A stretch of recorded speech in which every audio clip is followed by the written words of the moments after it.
Hai semua, selamat datang di channel Alan Winanda. Ya, di samping saya sudah ada Honda Scoopy generasi terbaru, salah satu motor matic favorit saya, tentunya selain Honda Beat ya, yang enak dan juga sering saya gunakan setiap hari, biarpun lebih sering Honda Beat-nya daripada Scoopy-nya. Dan selain desainnya yang retro modern, enak dilihat juga, pastinya dia juga punya beberapa kelebihan kenapa saya bisa suka dengan Scoopy untuk dipakai aktivitas setiap hari. Dan simak videonya sampai selesai. Honda Scoopy tipe Prestige tahun 2022.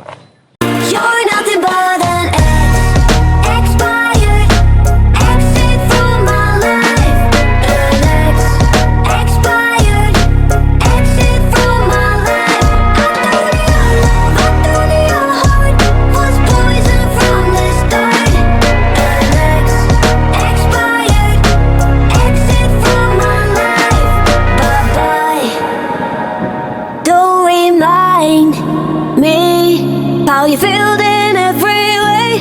Don't remind me of all the BS you could say. Oke, seperti tadi yang saya bilang, Honda Scoopy tipe Prestige tahun 2022. Dan Scoopy sendiri mulai dijual resmi di Indonesia generasi pertamanya seperti itu tahun 2010. Dan itu masih pakai teknologi karburator ya, belum injeksi untuk suplai bahan bakarnya.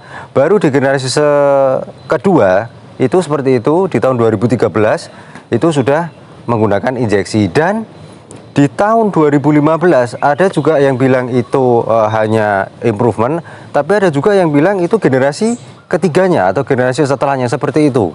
Padahal sebenarnya dilihat dari luar itu sama sekali tidak ada ubahan, hanya pilihan warnanya ada yang baru. Dan memang ada teknologi yang lebih modern lagi seperti ACG. Kalau di starter dia solar starternya nggak bunyi, jadi silent. Kemudian ada remote, tapi itu bukan untuk alarm waktu itu ya, hanya untuk answer back system. Teknologi mesinnya sudah ESP yang diklaim bisa menambah sedikit tenaga dan torsinya. Dan juga kalau nggak salah itu, oh ya, ada idling stop sistemnya. Ada motor lewat nggak apa-apa, namanya juga di perumahan. Ya kemudian nah baru di tahun 2017 seperti itu.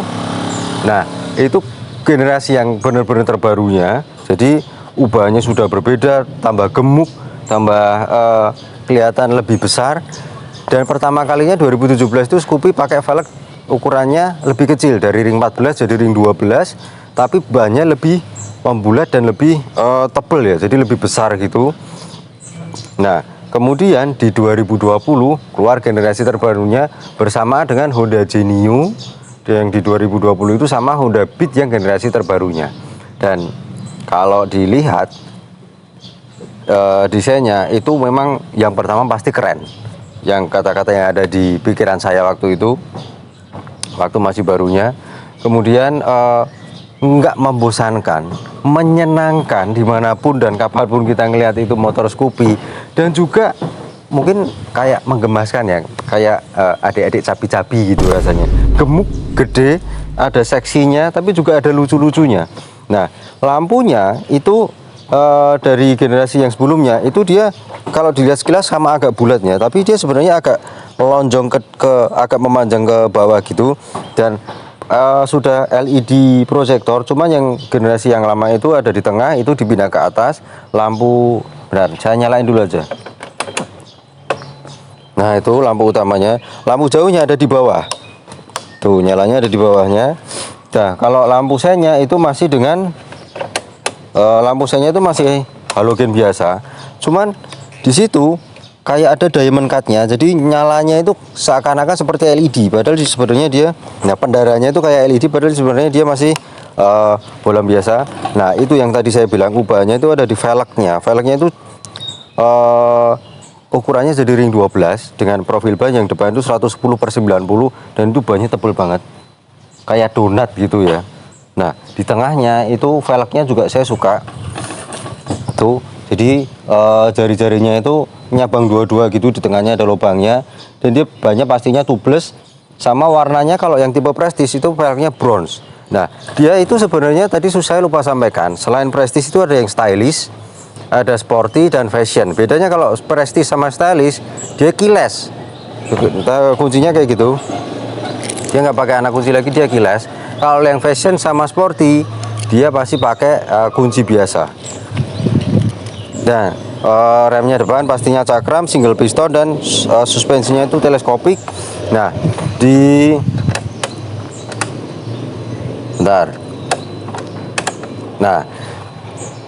di sebelah kiri itu ada rem belakang, ada rem parkirnya juga, itu bisa kita kunci gitu caranya. Kemudian ada lampu deket jauh, klakson, itu bunyinya kayak gitu, sama lampu sennya. Di kanan itu ada idling stop sistemnya dan untuk tombol untuk nyalakan motornya atau on off untuk starter mesinnya. Nah, yang saya suka itu di situ ada tempat penyimpanan yang cukup dalam. HP saya itu 6,2 inci kayaknya. Itu bisa di situ. Tapi jangan naruh HP di situ karena nggak ada penutupnya. Yang di sebelah kiri itu, nah tuh ada penutupnya dan dia cukup dalam juga HP. Nanti biar di footage aja. Dan di dalamnya ada colokan charger dan dia 2,1 ampere. Mungkin bisa agak cepat juga ya kalau buat ngecas gadget atau HP kita. Dan sudah langsung colokan USB, jadi nggak perlu beli adapter lagi. Nah, itu amannya ada penutupnya, tapi jangan sampai lupa kalau ngecas kita parkir, HP-nya langsung kita bawa lagi.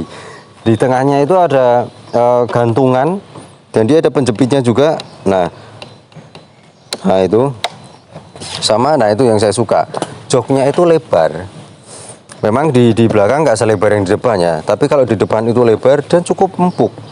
Jadi kalau dipakai jalan agak lama dan jauh itu nyaman rasanya. Memang di belakang agak keras kalau joknya.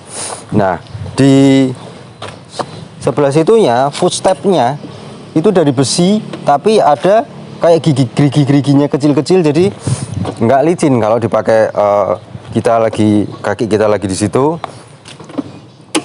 Sama. Nah, itu velg belakangnya sama, ukurannya ring 12, tapi profil bannya pakai 100/90. Nah, yang saya suka itu ternyata yang di panel instrumennya, kalau tipe Prestige sama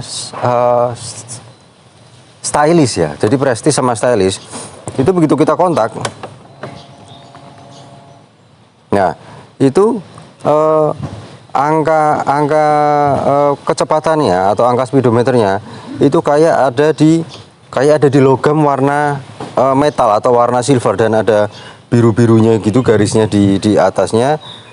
Padahal sebenarnya itu angka kayak tempelan biasa, cuman kalau di tipe fashion sama sporty beda warna dari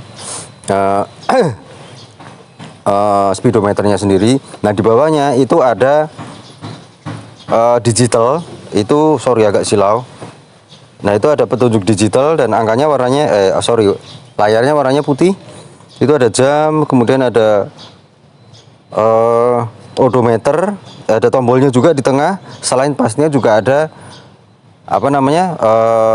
petunjuk bahan bakarnya yang digital juga. Nah, itu ada odometer, dipencet lagi, trip, konsumsi bahan bakar real time, konsumsi bahan bakar rata-rata, average. Udah, itu aja. Sama ada peringatan oil change-nya. Jadi kalau waktunya ganti oli, mungkin oil change-nya akan berkedip. Mau dengar suaranya? Tuh suaranya. Nah, suaranya sendiri cukup halus karena ada ubahan di mesinnya juga. Nah, kan. Nah, oke, kita bahas sampingnya ke situ sama belakang. Mungkin kameranya bisa pindah dulu. Nah, itu di bagian samping sama belakangnya itu kelihatannya lebih gemuk ya. Kalau dibanding sama generasi sebelumnya itu udah gemuk, tapi dia lebih enak dilihat karena tampilan lampunya itu yang tadinya dia nempel di generasi sebelumnya, lampu sen sama lampu remnya, lampu depannya juga tadinya juga sama nempel, lampu sennya sama headlampnya, dia udah kepisah dan desainnya itu manis. Di belakang itu lampu remnya sebenarnya dia bukan LED, bolam biasa, cuman nah, bolam biasa, cuman nyalanya itu di situ tuh kayak ada titik-titiknya di covernya itu atau di kaca mikanya itu, jadi seakan-akan pendaranya kayak LED. Nah, kalau lampu sennya itu sama kayak yang di depan, bolam biasa, cuma itu ada diamond cut-nya, jadi pendaranya itu lebih enak dilihat kalau malam, itu nyalanya enak, tapi nggak menyilaukan ya. Dan kalau itu bodinya itu gemuk, enak, nah dari belakang tuh ada seksi-seksinya gitu ya. Sama ada ubahan juga di bentuk knalpotnya, dan juga nah itu tadi yang saya bilang, sorry kelewatan. Mungkin tadi nggak kelihatan ya, itu tempat penyimpanannya itu dalam banget. Wah, sampai segitu, dan itu ada chargernya juga di situ. Cuman yang di kanan memang nggak ada nggak ada penutupnya. Nah, itu ada penjepitnya juga. Sama mesinnya dia itu berbeda dari generasi yang 2017 yang satu generasi sebelumnya. Karena dia itu sama cc-nya sebenarnya 110 SOHC 4 tak 1 silinder jelas, dan dia injeksi. Cuman pistonnya itu ukurannya lebih kecil, 47 mm bornya itu. Cuma stroknya dia panjang sampai 63,1 mm. Nah, itu nanti akan kita rasakan seperti apa. Cuman pastinya sih rasa berkendaranya agak lebih berbeda daripada generasi yang sebelumnya. Nah, shockbreakernya belakang juga masih single shockbreaker. Cuman kalau yang keyless itu kuncinya kayak gitu ya. Nanti biar di footage saja. Itu nggak ada kickstarternya yang keyless. Jadi yang tipe Prestige sama Stylish. Kalau yang pakai kunci biasa, dia masih ada kickstarternya. Itu yang tipe Fashion dan Sporty. Nah, itu bedanya itu. Cuman di situ juga ada indikator baterainya. Jadi kalau akinya mau habis, biar nggak kehabisan aki, nah itu bisa langsung diganti aja. Nah, untuk kompartemen dalamnya, bentar. Nah, itu yang saya suka salah satunya diantaranya dari yang lainnya, kelebihan Scoopy, bagasinya cukup besar, dalam, luas juga, kapasitasnya 15 liter, dan tangkinya juga bertambah besar daripada generasi yang lama, jadi 4,2 liter. Nah, pastinya kalau konsumsi bahan bakarnya hemat, kita bisa range atau jarak tempuh kita bisa lebih jauh lagi. Dan ya, langsung aja kita coba jalan bagaimana rasanya. You're nothing but an expired exit from my life. An expired exit from my life. I thought your heart was poison from the start. An expired exit from my life. Bye-bye. Don't remind me how you feel in every way. Don't remind me of all the BS you could say. Ya, oke. Setelah saya coba Honda Scoopy yang generasi terbaru, sebelumnya saya mohon maaf ya, mungkin dari tadi lihat kenapa spionnya cuma satu. Baru aja kejadian tadi malam dipakai di sebuah minimarket ya. Pas lagi keluar habis parkir itu, di tempat parkirnya spionnya udah nggak ada satu. Jadi ada-ada aja ya orang ya. Iseng-isengnya itu sampai spionnya sih dihilangin satu. Untung nggak dua-duanya gitu ya. Cuman nanti akan dibelikan lagi, tapi mohon maaf dulu sebelumnya. Nah, untuk impresi berkendaranya yang saya suka, dia itu bodinya lebih ringan daripada generasi yang lama, karena dia sudah pakai rangka yang namanya ESAF, Enhanced Smart Architecture Frame. Jadi memang bobotnya itu lebih ringan. Kemudian biarpun bobotnya ringan, tapi karena banyak itu dia tapaknya lebih lebar dan juga lebih tebal profilnya. Jadi buat nikung-nikung, apalagi sampai agak miring-miring gitu, kita rasanya percaya diri, pede banget. Kemudian untuk posisi duduknya, itu buat tinggi saya yang 170 cm, bisa pas rasanya. Padahal kalau di Beat itu rasanya kayaknya agak kurang ke bawah untuk footstepnya. Tapi rasanya kalau di Scoopy itu pas. Pegang stangnya juga pas, posisinya enak gitu ya. Nah, itu kenapa saya bisa suka banget sama Honda Scoopy. Kemudian buat nikung-nikung gitu rasanya juga enak. Motornya tetap terasa stabil, asal nggak kenceng-kenceng banget ya nikungnya ya. Tapi bannya itu juga besar. Nah, itu yang tadi saya bilang jadi tambah pede rasanya kalau di jalan. Dan itu memang udah ditambah karpet ya. Tapi sebenarnya di bawahnya itu untuk footstep aslinya itu ada kayak tonjolan kecil-kecil gitu, dan dia agak tajam juga rasanya kalau dipegang tangan. Gunanya supaya alas kaki kita itu nggak licin, apalagi kalau pas hujan kan basah ya. Nah, jadi tetap keset kalau pas di situ. Dan untuk kalau pas lagi di jalan macet, nah tuh misalnya kita pas lagi di traffic light gitu ya, nah itu pas buat tinggi badan saya yang 170 cm. Kalau pas lagi napak gitu, kemudian gimana performa mesinnya? Yang tadi saya bilang performa mesinnya itu enak banget. Setelah saya coba, ada ubahan di bor dan stroke-nya, di pistonnya, dan itu torsi bawahnya itu kerasa enak banget. Jadi narik-narik, nyentak-nyentaknya itu enak banget. Di putaran bawah sampai ke tengah itu torsinya itu kerasa. Kalau pas dipakai di dalam kota, di lampu merah, jalan rame atau macet, kita nyelip-nyelip itu gesit rasanya. Biarpun bodinya besar, kayaknya bodinya besar, tapi kan cuma casingnya itu. Tapi sebenarnya bobotnya ringan, torsinya enak. Tapi kalau di putaran tengah sampai ke atas, itu udah agak mulai berkurang tenaganya. Dan di putaran atas itu kayak ada ketahan tenaga mesinnya. Ya memang dia hanya 110 cc dan itu untuk mengejar efisiensi bahan bakar. Tapi sebenarnya bisa kenceng, hanya dia butuh waktu lagi yang agak lama gitu ya buat kencengnya.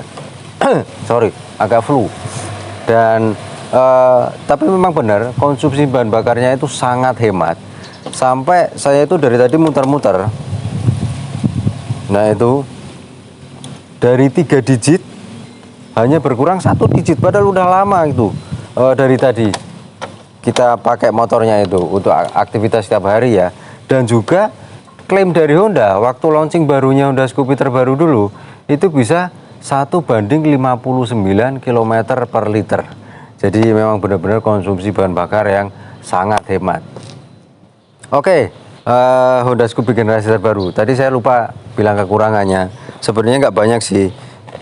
Cuma itu aja sih. Kalau di Honda Beat, pegangan tangannya buat standar 2 atau standar tengah itu kan bahannya dari karet ya. Jadi kalau kita mau geser-geser motornya atau mau standar tengah itu lebih enak digenggam. Cuman kalau dia itu logam besi.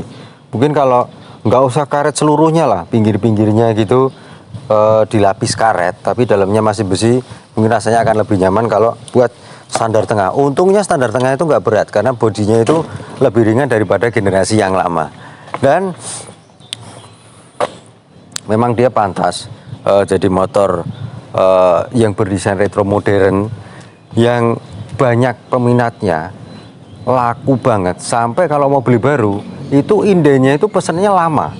Dan harga bekasnya itu juga masih bertahan, masih stabil banget, masih mahal loh harganya. Harga bekasnya Honda Scoopy, nggak usah yang generasi terbaru, yang generasi sebelum-sebelumnya juga masih bertahan. Karena banyak yang cari dari segala kalangan usia, terutama anak-anak sekolah ya, remaja, kemudian anak-anak kuliah, bapak-bapak, ibu-ibu juga banyak yang suka. Karena sebenarnya yang pakai itu bapak-bapak, yang motor yang sedang saya bahas itu.